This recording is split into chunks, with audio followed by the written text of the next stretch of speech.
This is for Psych 101, Group 11. We're interviewing Dr. Bruce Carpenter. What are your current research interests? Well, I'm what I consider a psychopathologist. I study disorders and how they develop and occur. And so I have focused on a variety of topics that fall within that. And stresses and other problems that occur across them. So I'm interested in particular about the role of stress and how it results in mental disorder in general. And then I've looked at a variety of specific disorders. Currently I've been doing quite a bit of work in looking at hypersexuality.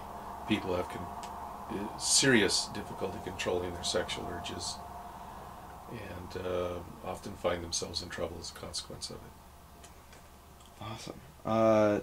Why is involvement in research so vital for psychology majors? Well, psychology is a science, and we often are left to fill in gaps in our knowledge or to reconcile conflicting differences because humans are complex, and therefore why we do any given thing is often quite ambiguous.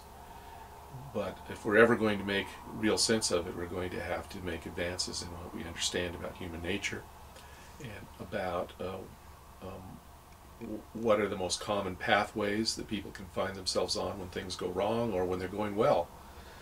And so much of what we're ever going to accomplish is going to be in the field of science, applying the scientific method to human behavior, where the importance of exerting controls and of kind of teasing out what often are fairly small effects becomes even more critical because of the large number of factors that impact the way we think, act, feel, the important domains of human functioning.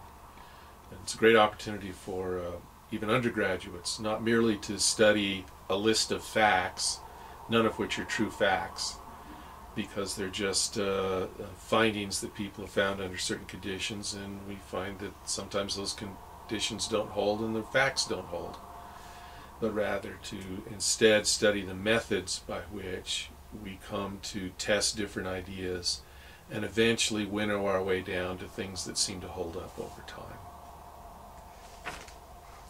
What do you look for in an undergraduate research assistant? Well, the same thing I look for in any research assistant, in fact, any colleague.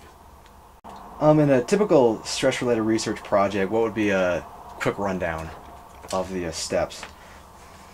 Well, of course, it varies in what you're trying to prove. For example, if you're looking at physiological factors of stress, which I do not do, there would be a lot of biological steps and so on that aren't involved. But typically we try to capture people in naturalistic, stressful situations. So, for example, if you were wanting to study the effects of pregnancy, you'd need to find a group of pregnant women. You need to zero in on what about the pregnancy might be stressful. Feelings about, for example, you could just focus on feelings about their body image and the idea of how that's changed.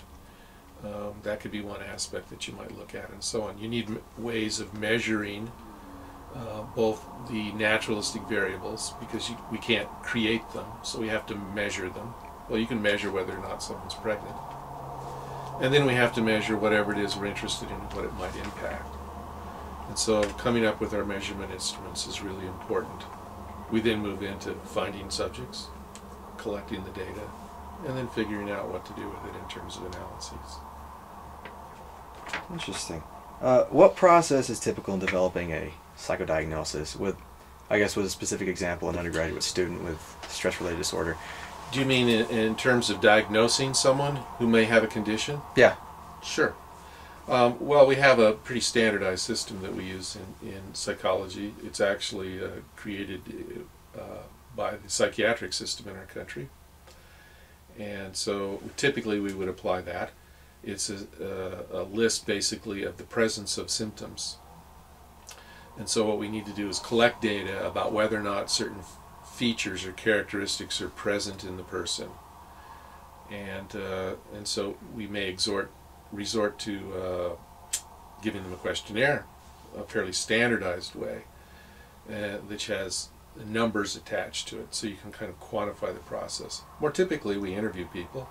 We talk to people that know them well, we observe them, and then we draw conclusions about these list of features to see whether they match a prototypic example closely enough that we can say that's what's going on. Simultaneously, we have to consider other diagnoses that may share some of the same features and come up with good reasons as to why it is B and not A.